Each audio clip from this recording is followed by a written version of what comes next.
কুরবানি আর মাত্র 47 দিন বাকি আছে, তবে গ্রাম অঞ্চলে এক সপ্তাহ আগের থেকে গরু কেনাকাটা শুরু হয়ে যায়, আর শহর অঞ্চলে তো ঈদের আগের রাত্রেও গরু কেনাকাটা হয়। তো এটা ছিল সরিষার খোল, এর চেনটাও খুবই অসাধারণ। তো আপনারা যারা সরিষার খোল খাওয়াবেন, ফার্স্ট টাইমে গরুকে 3-4 পিস করে দেবেন, কারণ এটা আসলে আপনার অনেক সেন্ট এবং একটু তেতা, মানে তিতা টাইপের, এজন্য অল্প করে দিবেন। আমি বেশ খানিক নিছি, আমি প্রায় 300 গ্রাম নিছি, কারণ আমার গরুতে খাইতে খাইতে গরুই আপনার অভ্যস্ত হয়ে গেছে, এখন আর তার কোনো ইফেক্ট পড়ে না। তো এই খোলটা আমি পানিতে ভিজিয়ে দিব, এটা আমি খাবো কিন্তু বারবার বলতেছি 12 ঘন্টা পর।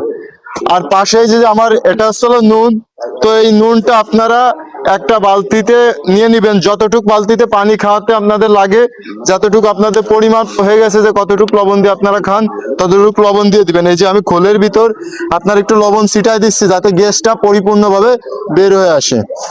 তা আমি কিছু লবণ ছিটাই দিলাম। পরবর্তীতে আপনাদেরকে খুব ভালো একটা জিনিস দেখাবো, এটা আসলে আপনার সবাই চিনবেন এক নামে, আপনারা অনেকেই খাওয়ান। এটা আসলে আপনার জাইমোভেট, বুঝছেন? এই জাইমোভেটের উপকারিতা আসলে আপনার গবাদি পশুর ক্ষুধা ও হজম শক্তি বৃদ্ধিকর পাউডার।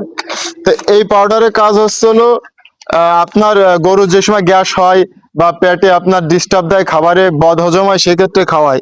তবে এই পাউডারটা আপনারা ছিঁড়ে গরুটিকে যদি 2 বেলা দানাদার খাবার দেন, যেহেতু কোরবানির সময় স্বল্পতা, সেক্ষেত্রে আপনারা এর অর্ধেক খাওয়াবেন, আর সুন্দর করে এর ভিতর বায়ু না ঢোকে মোড়ায় রেখে দিবেন, পরেরটা বিকালে খাওয়াবেন।